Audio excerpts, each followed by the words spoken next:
Hello दोस्तों, नमस्कार। स्वागत है आप सभी लोगों का स्टडी आईक्यू पर। स्टडी आईक्यू के साथ आप लोग जुड़ चुके हैं। मैं शुभम सरधालिया एक और विषय पे, एक और टॉपिक पे बात करने के लिए आ गया हूं। दोस्तों, आप चाहें तो इंस्टाग्राम, फेसबुक या टेलीग्राम के माध्यम से मेरे साथ कनेक्ट कर सकते हैं।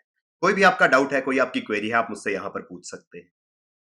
जिस विषय पे हम बात करने वाले हैं वो संबंधित है असम राज्य से। तो असम राज्य में ओरांग टाइगर रिजर्व के क्षेत्रफल को, उसके पूरे के पूरे एरिया को एक्सपैंड किया जा रहा है। उसके क्षेत्रफल का विस्तार हो रहा है और इससे ऐसी उम्मीद लगाई जा रही है कि इस expansion of Orang tiger reserve से वहां पर घड़ियाल जो है उनकी वापसी हो सकती है।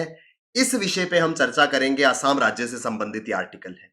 दोस्तों, अगर आप असम स्टेट एग्जाम्स के लिए, किसी भी एग्जाम के लिए आप प्रिपेयर कर रहे हैं, चाहे पब्लिक सर्विस कमीशन का हो, सब इंस्पेक्टर का हो, कोई भी एग्जाम जो असम राज्य के अंदर कंडक्ट करवाया जा रहा है और आप उसके लिए प्रिपेयर कर रहे हैं, तो studyIQ.com या studyIQ की ऐप पर आपके लिए बेहतरीन स्मार्ट कोर्सेज अवेलेबल हैं।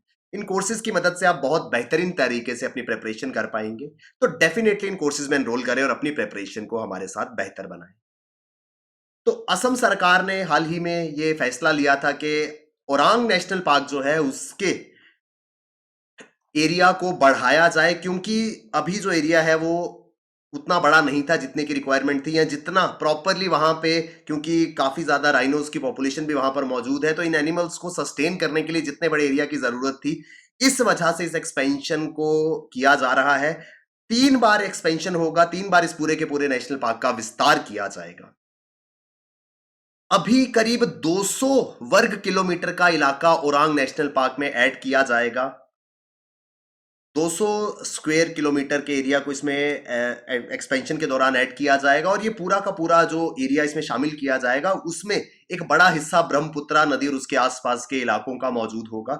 यानी कि जो एडिशन हो रही है उसमें ज्यादातर हिस्सा ब्रह्मपुत्रा और उसके आसपास के इलाकों का होगा, जिसमें काफी सारे सैंड बार्स और आइलैंड्स भी शामिल हैं। तो ये सारे के सारे एरियाज ब्रह्मपुत्रा नदी के साथ साथ में 200 वर्ग के किलोमीटर के इस इलाके को एडिशन किया जाएगा, एक्सपेंशन किया जाएगा ओरंग नेशनल पार्क पे।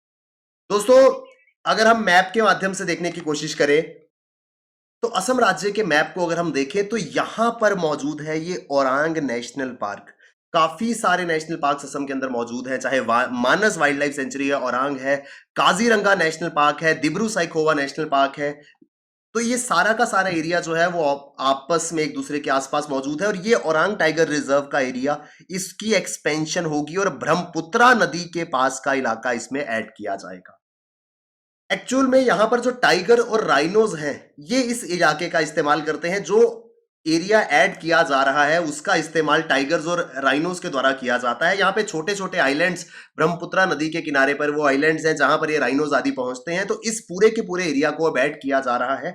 ऐड करने के पीछे एक इंपॉर्टेंट वजह है कि जिस एरिया की एडिशन ओरांग नेशनल पार्क के अंदर की जा रही है वो एक स्ट्रेच है जो ओरांग और काजीरंगा के बीच में आता है। और ये पूरा का पूरा स्ट्रेच ऑफ लैंड जो है इसको एक कॉरिडोर की तरह इस्तेमाल किया जाता है दोनों हैबिटेट्स के बीच में। मैप के माध्यम से अगर हम देखें तो ओरांग नेशनल पार्क और यहां पर काजीरंगा नेशनल पार्क, तो ये वाला जो इलाका है एक्सपेंशन में इस इलाके को ओरांग के अंदर शामिल किया जा रहा है, क्योंकि यहां से एनिमल्स का मूवमेंट ओरांग टू काजीरंगा होता है। तो ये जो स्ट्रेच ऑफ लैंड है ये एज अ कॉरिडोर काम करता है इन दोनों हैबिटेट्स को जोड़ने के लिए, और इस वजह से यहां पर काफी ज्यादा मूवमेंट जो है वो राइनोज और टाइगर्स की देखी जाती है। एक हैबिटेट से निकल करके वो दूसरे में जाते हैं, इस वजह से क्योंकि ये कॉरिडोर की तरह काम करेगा तो दोनों को कनेक्ट करने के उद्देश्य से ये एक्सपेंशन किया जा रहा है। और इस एक्सपेंशन का एक सबसे इंपॉर्टेंट इंपैक्ट जो पड़ सकता है, हो सकता है घड़ियाल की पॉपुलेशन जो कि ब्रह्मपुत्रा रिवर सिस्टम से 1950 में पूरे तरीके से खत्म हो गई थी, शायद दोबारा से वो रिवाइव हो सके इस एक्सपेंशन प्रोजेक्ट के बाद।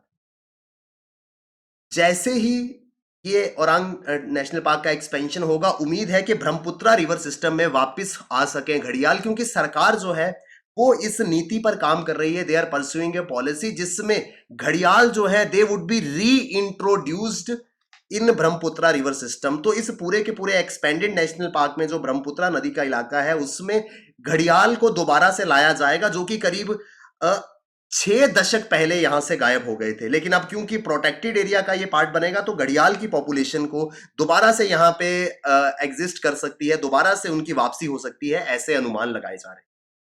घड़ियाल जो कि एक क्रोकोडाइल की ही प्रजाति है, इसको कई बार घवियाल के नाम से भी जाना जाता है, एशियन क्रोकोडाइल इसको कह सकते हैं। और इसकी पहचान क्या है, बाकी तरह के क्रोकोडाइल्स के मुकाबले इसकी अलग पहचान है, इनकी पतली और लंबी स्नाउट। आपने देखा होगा ये जो इसके शरीर की बनावट है, ये जो लंबी सी स्नाउट है, ये घड़ियाल को दूसरे स्पीशीज ऑफ क्रोकोडाइल से अलग करती है। तो ये पहले यहां पर काफी अच्छे से थ्राइव करते थे, लेकिन पिछले 6 दशकों में इनकी पॉपुलेशन जो है वो यहां से एक्सटिंक्ट हो गई, क्योंकि ये एक एंडेंजर्ड कैटेगरी का एनिमल है। तो इस वजह से इसको यहाँ पर रीइंट्रोड्यूस करके इसकी पॉपुलेशन को बचाए जाने की कोशिश की जाएगी। पहले ये घड़ियाल जो है, इनकी मौजूदगी पाकिस्तान से म्यांमार के बीच में जितने भी फ्रेश वाटर रिवर्स थे, ऑलमोस्ट सभी में इनकी मौजूदगी दर्ज की जाती थी। लेकिन अब ये क्रिटिकली एंडेंजर्ड घड़ियाल जो है, ये सिर्फ भारत और नेपाल में ही पाया जाता है।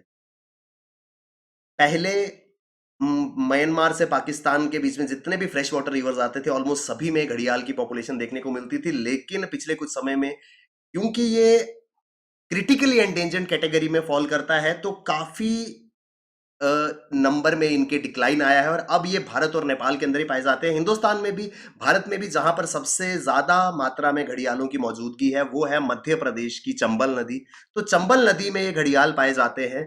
और घड़ियाल जो है, उसकी मौजूदगी एक हेल्दी रिवराइन इकोसिस्टम का इंडिकेटर है, यानी कि इनकी उपस्थिति ये बताती है कि जो रिवराइन इकोसिस्टम है, जो नदी का पारिस्थितिकी तंत्र है, वो स्वस्थ है, वो सही ढंग से काम कर रहा है। क्योंकि घड़ियाल एक पूरे के पूरे इकोसिस्टम को ऑपरेट करते हैं। घड़ियाल अपने खाने के लिए मछलियों पे निर्भर करते हैं, तो घड़ियाल का प्रे मछलियां हैं, मछलियां आगे अपने प्रे को खाती है, और इस तरीके से पूरा का पूरा जो फूड चेन है नदी के अंदर, वो बरकरार रहता है। इस वजह से इनकी मौजूदगी से एक स्वस्थ नदी की पहचान बनती है। तो इनका होना काफी ज्यादा इंपॉर्टेंट है।